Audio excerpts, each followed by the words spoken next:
What if a movie about a mental ward launched more superstars than any film of its decade? One Flew Over the Cuckoo's Nest swept all 5 top Oscars, something only 2 other films in history have ever done.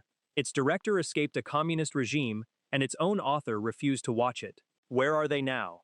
Jack Nicholson as R.P. McMurphy. Number 1. Jack Nicholson as Randall Patrick McMurphy, the fast-talking rebel who fakes madness to dodge a prison work farm and accidentally starts a revolution inside the ward. This is arguably the greatest performance of Nicholson's entire career, a live-wire mix of charm, danger, and heartbreak. He had already broken out with Easy Rider and Chinatown, but McMurphy made him a full-blown legend. He won the Academy Award for Best Actor, the first of his 3 career Oscars. Here is a wild detail. Nicholson got so deep into the material that he reportedly stopped speaking to director Milos Forman during filming, communicating only through the cinematographer. He was that locked in. To this day, he holds the record as the most nominated male actor in Oscar history, with 12 nods.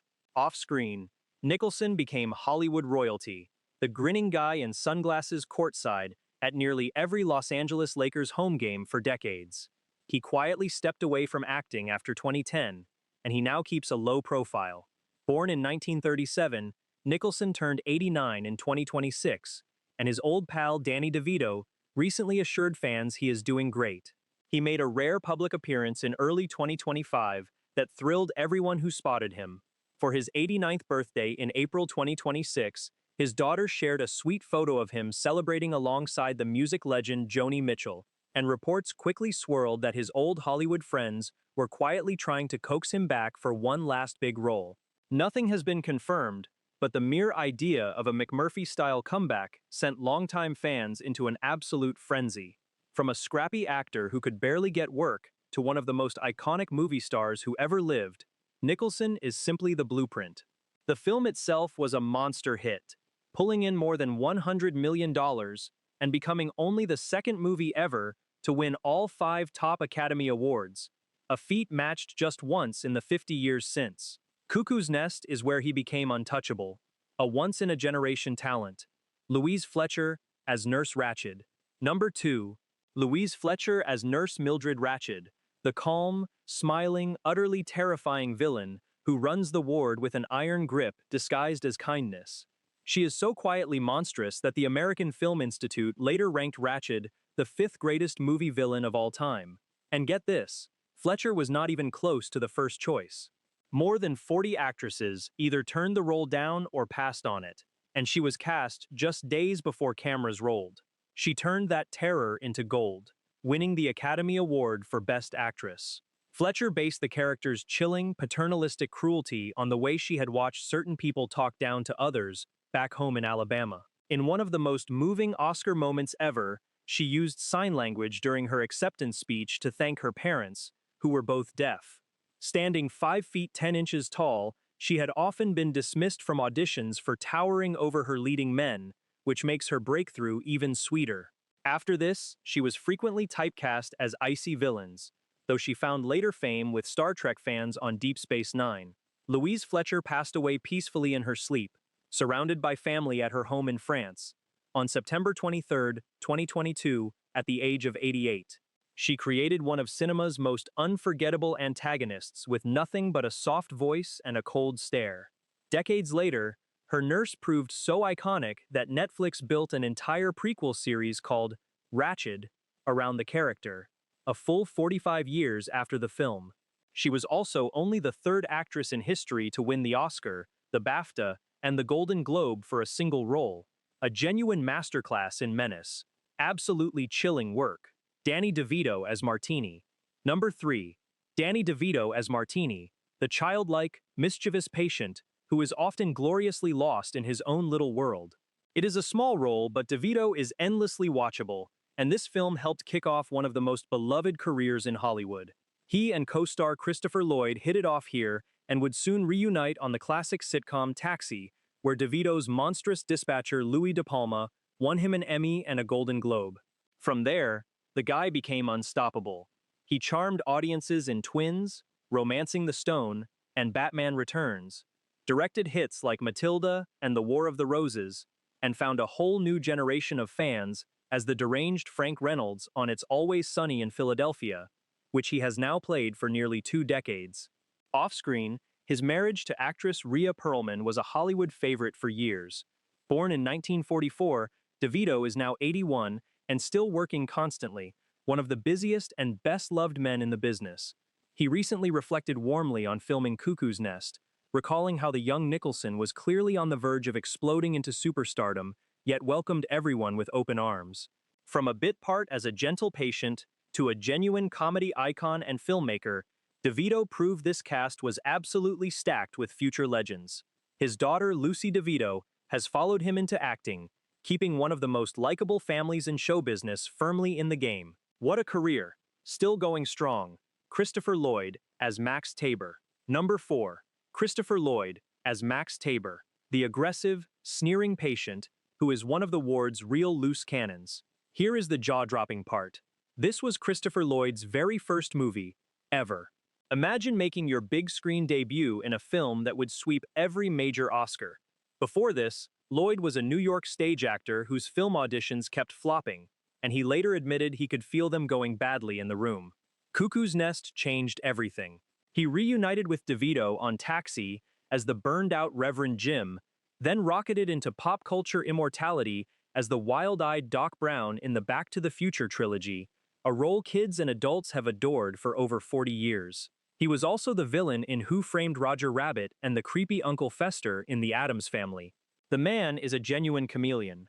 Amazingly, he is still going strong, even earning an Emmy nomination in 2024 for the comedy Hacks, his first nod in 3 decades. Born in 1938, Lloyd is 87 in 2026 and shows no signs of slowing down, with new projects still lining up. From a nervous first-timer to one of the most recognizable character actors alive, Lloyd's journey is remarkable, and it all started inside this ward. Great Scott, what a run. A true original. Brad Dourif as Billy Bibbit. Number 5. Brad Dourif as Billy Bibbit, the sweet, painfully shy, stammering young patient whose fragile heart becomes the emotional core of the entire film. Dourif is absolutely heartbreaking, and it was his film debut, so special that the credits literally introduce him with the words, "and introducing Brad Dourif." Audiences and critics were floored. He earned an Academy Award nomination for Best Supporting Actor and won the Golden Globe for Most Promising Newcomer. Without giving too much away, Billy's story takes a devastating turn after Nurse Ratched's cruelty pushes him too far, and it remains one of the most gut-wrenching moments in 1970s cinema. Dourif went on to a fascinating career built on intense, unusual characters. Horror fans know him as the voice of the murderous doll Chucky across the entire Child's Play franchise, a role he has voiced for decades. Fantasy fans know him as the slithering, treacherous Grima Wormtongue in The Lord of the Rings. He also earned huge acclaim as the foul-mouthed Doc Cochran on the acclaimed series Deadwood. Born in 1950, Dourif is 76 in 2026 and remains a cult favorite who still delights fans at conventions. From a shattering debut to a lifetime of unforgettable oddballs and villains, Dourif carved out a career like no one else. A West Virginia native, he was only 25 when he shot this film, which makes that shattering, fully formed debut even more astonishing. A fearless, singular talent, simply one of a kind. Will Sampson as Chief Bromden. Number 6. Will Sampson as Chief Bromden, the towering Native American patient everyone believes is deaf and unable to speak, who becomes McMurphy's unlikely best friend and delivers the film's unforgettable final act. Standing around 6 feet 5 inches, Sampson has a quiet, mountainous presence that anchors the whole movie. And here is the incredible backstory. Sampson had never acted in his life. He was a real Creek Nation member, working as a rodeo rider and a painter, when the filmmakers, desperate for an authentically imposing Native American man, tracked him down. He was a total natural. His arc with McMurphy builds to one of the most powerful and cathartic endings in film history, a final act of friendship and freedom that leaves audiences breathless every single time. Sampson used his newfound fame to advocate passionately for authentic Native American representation in Hollywood, founding an organization dedicated to the cause. He later appeared in films like Poltergeist 2 and the Western Nala Josie Wales. Tragically, Sampson struggled with health problems and passed away on June 3, 1987, at just 53 years old, following complications from a heart and lung transplant. Had he lived, he would be in his early 90s in 2026. He gave this film its soul and its unforgettable finale, and he opened doors for native performers who came after him.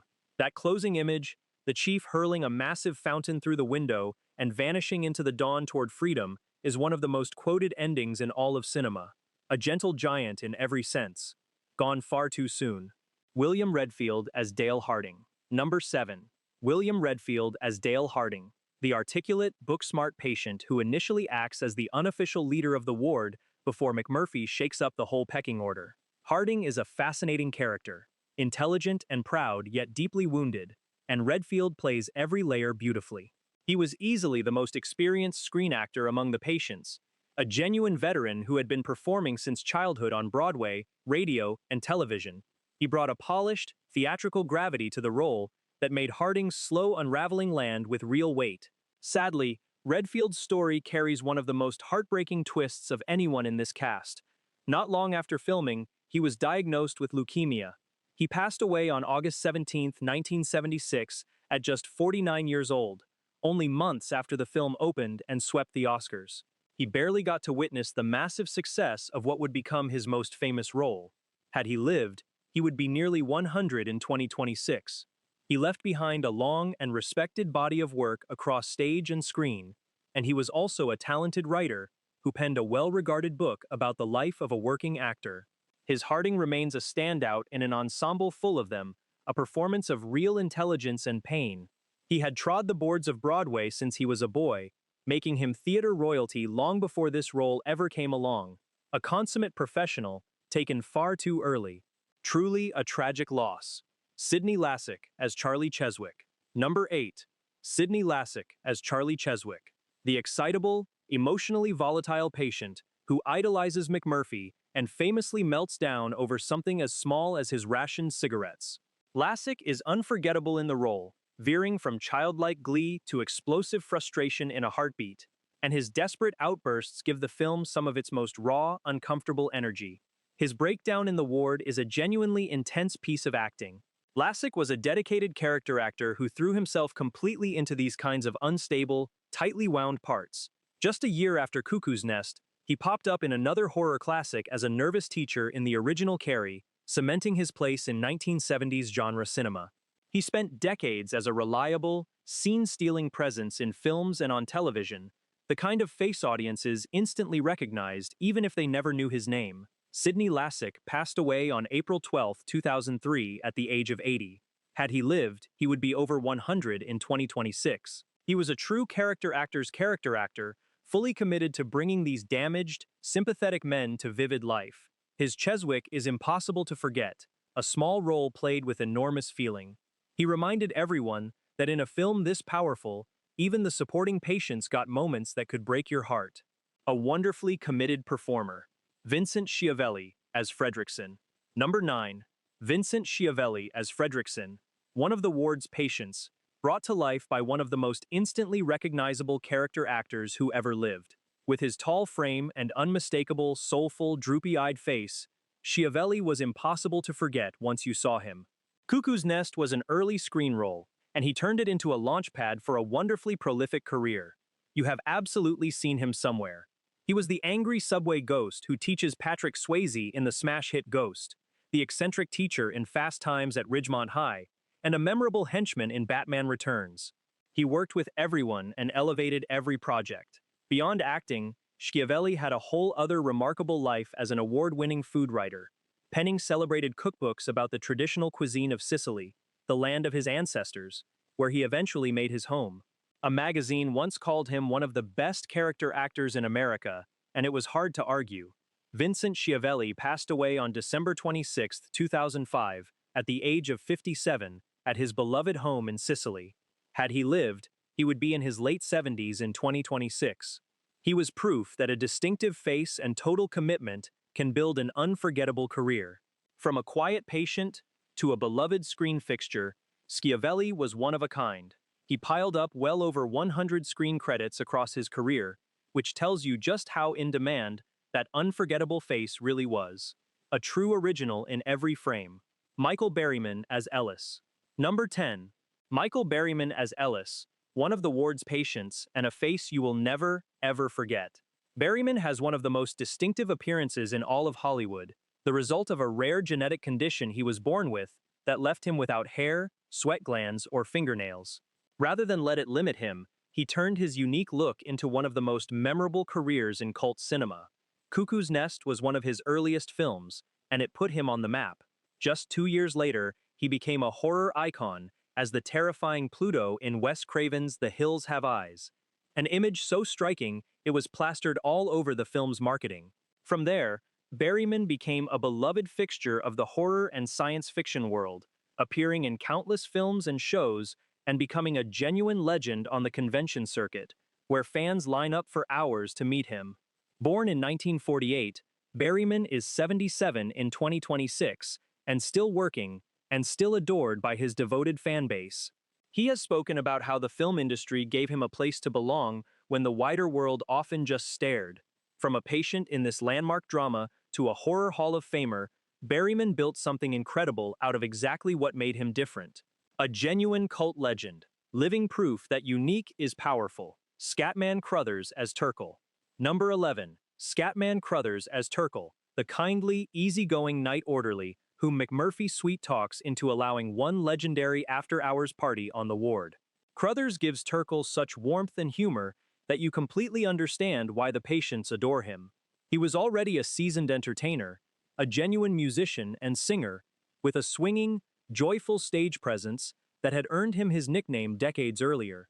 Movie and television fans of every age knew his voice and face. He played the doomed cook Dick Halloran in Stanley Kubrick's The Shining, and he lent his unmistakable voice to beloved cartoons, including the title role in Hong Kong Phooey and Jazz in the original Transformers. He was also a familiar presence on the sitcom Chico and the Man. The man radiated pure charisma. Scatman Crothers passed away on November 22, 1986, at the age of 76. Had he lived, he would be well over 100 in 2026. He brought a lifetime of showbiz warmth to every role, and his Turkle is a small pocket of genuine kindness in a film full of cruelty. He was the kind of performer who made everything better just by showing up. A beloved entertainer through and through. They simply do not make them like Scatman anymore. William Duell as Jim Seffelt. Number 12. William Duell as Jim Seffelt, one of the ward's more vulnerable patients, a man struggling with seizures who is quietly terrified of his own condition. It is a gentle, sympathetic performance, and Duell makes Seffelt feel like a real, fragile human being rather than just background color. That was Duell's gift. He was a marvelous character actor who spent decades bringing small, offbeat, deeply human roles to life on stage and screen. He had a wonderfully expressive face, perfect for both comedy and pathos. Broadway audiences knew him well, and he racked up a long list of film and television credits over the years. Comedy fans might recognize him from the cult favorite spoof series Police Squad and its related films, and he worked steadily right through his career. William Duell passed away on December 22, 2011 at the age of 88. Had he lived, he would be over 100 in 2026. He was one of those invaluable performers who never sought the spotlight but made every ensemble richer for his presence. His Seffelt is a quiet reminder that this film treated even its most minor patients with real dignity and care. A lovely, understated actor whose work always rang true, the kind of pro every great film needs in its corner. Dean R. Brooks as Dr. Spivey. Number 13. Dean R. Brooks as Dr. John Spivey, the head psychiatrist who calmly evaluates McMurphy early in the film. And here is one of the greatest pieces of movie trivia you will ever hear. Dean Brooks was not a professional actor at all.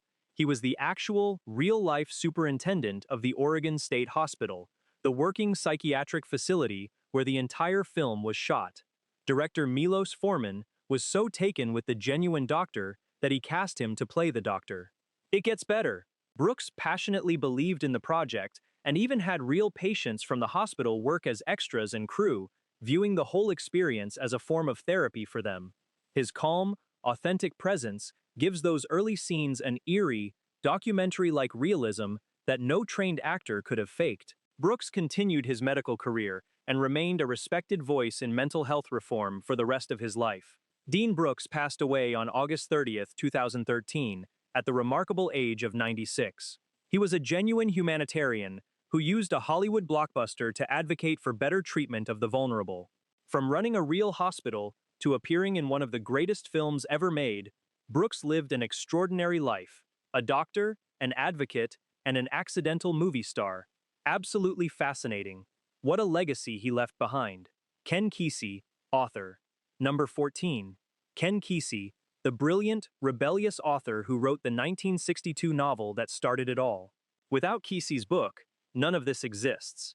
He drew on his own experiences working the night shift at a veterans hospital and volunteering for government studies to create a searing story about conformity, control, and freedom. But here is the huge controversy. Kesey absolutely hated the film. He had major creative disputes with the production, was furious that the movie dropped the book's dreamlike narration from Chief Bromden's point of view, and reportedly clashed over the casting of McMurphy. He ended up suing the producers over his contract and his share of the profits. Most famously, Kesey claimed for years that he refused to ever watch the finished film out of protest, even as it swept the Oscars and became a global phenomenon. Beyond the novel, Kesey was a towering counterculture figure of the 1960s, a leader of the free-spirited band of adventurers known as the Merry Pranksters. Ken Kesey passed away on November 10th, 2001, at the age of 66. Had he lived, he would be 90 in 2026. He gave the world an American classic, then spent years wanting nothing to do with its most famous adaptation. It is one of the great love-hate stories in Hollywood history, a true literary maverick, fiercely his own man to the very end. Milos Forman, director. Number 15. Milos Forman, the visionary director who turned Kesey's novel into a masterpiece and won the Academy Award for Best Director for his trouble. Forman's story is as dramatic as anything on screen. He grew up in Czechoslovakia, and both of his parents died in Nazi concentration camps during the war. He later became a leading filmmaker of the Czech New Wave before fleeing the country's communist regime to build a new life and career in America. That personal history with oppression and control poured directly into this film about a man crushed by a rigid system. Forman had a genius for coaxing raw, natural performances, and he pushed this ensemble to astonishing heights. His approach was so immersive that he kept the cast deep in character throughout the shoot. He would go on to win a second Best Director Oscar for The Magnificent Amadeus, and directed acclaimed films like Hair, The People vs. Larry Flynt, and Man on the Moon. Milos Forman passed away on April 13, 2018, at the age of 86. Had he lived, he would be in his 90s in 2026. He was a genuine master who understood better than almost anyone what it meant to fight for freedom against a crushing system. This film is his towering achievement, a true cinematic giant. His legacy is absolutely secure. Michael Douglas, producer. Number 16. Michael Douglas, the producer who fought for years to get this film made and walked away with an Academy Award for Best Picture. Here is the amazing family story behind it.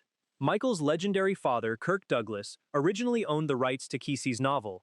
Kirk starred as McMurphy in the Broadway play back in 1963 and desperately wanted to make the movie, but he spent more than a decade unable to get a single studio interested. Eventually, an aging Kirk handed the project over to his son Michael. Michael, then mostly known as a television actor, produced the film alongside Saul Zaentz, and it became a monster hit and Oscar juggernaut. There was reportedly some real heartache in it, since Kirk was by then considered too old to play the lead he had originated, a role that went to Nicholson instead. This production launched Michael Douglas into a whole new stratosphere as a power player. He went on to win a second Oscar as an actor for Wall Street, plus huge hits like Fatal Attraction and Basic Instinct, and later joined the Marvel Universe as Hank Pym. Born in 1944, Michael Douglas is 81 in 2026, and a bona fide Hollywood titan, married to actress Catherine Zeta-Jones. From a passion project his father could not sell to a Best Picture triumph, Douglas turned family devotion into film history. An incredible legacy. Saul Zaentz, producer. Number 17. Saul Zaentz, the fascinating co-producer who literally put his own money and business on the line to get this film across the finish line. Zaentz was not a typical Hollywood producer at all. He was a music man, the head of Fantasy Records, the label famous for the legendary rock band Creedence Clearwater Revival. He took the fortune and instincts he built in the record industry and poured them into movies. When Cuckoo's Nest went over budget and over schedule, Zasense personally covered the difference by borrowing against his own company. That is a serious gamble, and it paid off spectacularly when the film swept the Oscars and made a fortune. Zayense had one of the most incredible track records in producing history. He went on to produce two more Best Picture winners, the dazzling Amadeus and the sweeping epic The English Patient, giving him a remarkable trio of top prizes. Saul Zaentz passed away on January 3, 2014, at the age of 92. Had he lived, he would be over 100 in 2026. He proved that great movies often come down to one stubborn believer, willing to risk everything. Without his nerve and his checkbook, this classic might never have been finished. A true champion of ambitious adult filmmaking. Hollywood owes him a real debt. What a run he had. Haskell Wexler, cinematographer. Number 18.